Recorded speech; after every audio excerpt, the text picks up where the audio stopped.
කවදා හරි හිතලා තියෙනවද ඔයා මේ වීඩියෝ එක බලන ෆෝන් එක නැත්තම් කම්පියුටර් එක ඇතුලේ ඇත්තටම වෙන්නේ මොකද්ද කියලා?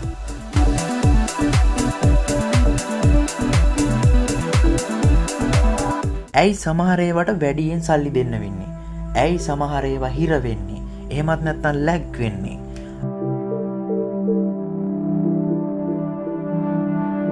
අද මම මේ හැම දෙයකටම උත්තරේ විනාඩි 5කින් කියලා දෙනවා.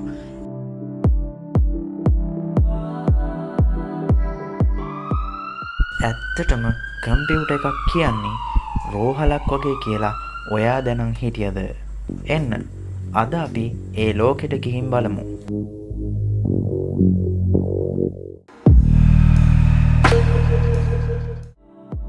මුලින්ම අපේ රෝහලේ ඉන්න ප්‍රධානම පුද්ගලයා.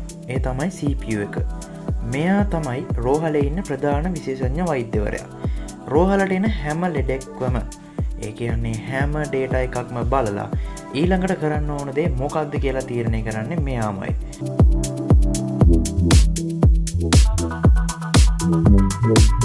CPU එකේ කෝස් වැඩි කියන්නේ රෝහලේ දක්ෂ දොස්තරලා ගොඩක් ඉන්නවා කියන එකයි. එතකොට වැඩ ඉක්මන්.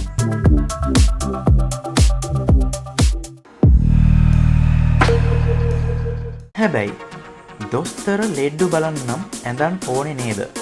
අන්න ඒ ඇඳන් තමයි RAM එක. RAM එක වැඩි වෙනවා කියන්නේ රෝහලේ ඇඳන් ප්‍රමාණය වැඩි වෙනවා වගේ වැඩක්. එතකොට එකපාර ලෙඩ්ඩු ගොඩක් සූදානම් කරලා තියන්න පුළුවන්. හැබැයි මතක තියාගන්න මේවා తాවකාලික ඇඳන්. ලෙඩා සනීප වුණාම ඒ කියන්නේ වැඩේ ඉවර වුණාම මේ ඇඳන් හිස් වෙනවා. ඔයාලා මේ දකින්නේ වැඩිපුර ටැබ් අරගෙන වැඩසටහන් ගොඩක් ඕපන් කරාම RAM එක පාවිච්චි වෙනවා වැඩි. අවශ්‍ය නැති ටැබ් ක්ලෝස් කරලා ටාස්ක් මැනේජර් එකෙන් අනවශ්‍ය ප්‍රොසෙස් එන් කරාම RAM එක නිදහස් වෙනවා.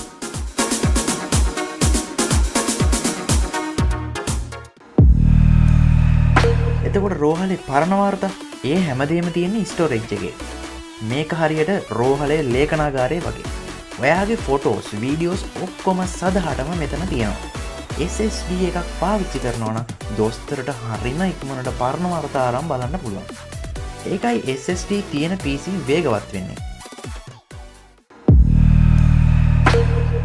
ඔය අතරේ රෝහලට එනවා හරිම සංකීර්ණ ලෙඩ්ඩු. අන්න ඒ අය බලන්න තමයි GPU එක තියෙන්නේ. මේක හරියට ස්කෑන් අංශය වගේ. ගේම්ස් වල තියෙන ලස්සන රූප 3D දර්ශන මවන්න දොස්තරට උදව් කරන්නේ මෙයා. මෙයා හරිම දක්ෂයි පින්තූර එක්ක වැඩ කරන්න.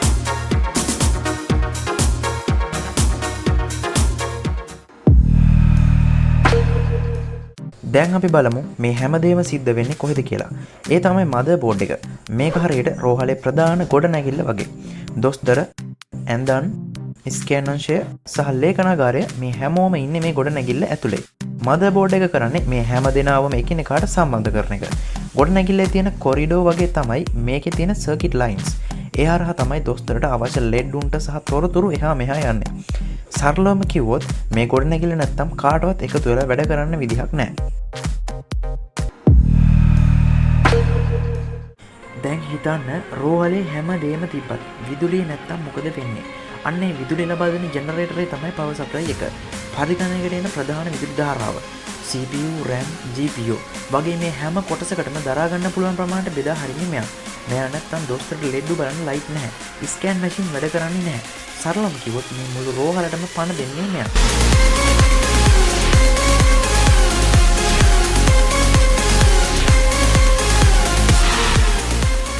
ඉතින් දැන් ඔයාලට තේරෙනව නේද මේ හැමෝම ඉන්න ගොඩනැගිල්ල මදර් බෝඩ් එකයි මේ හැමෝටම පණ දෙන ජෙනරේටරේ පවර් සප්ලයි එකයි එකතු වුණාම ඔයාගේ පරිගණකේ වැඩ කරන්න පටන් ගන්නවා.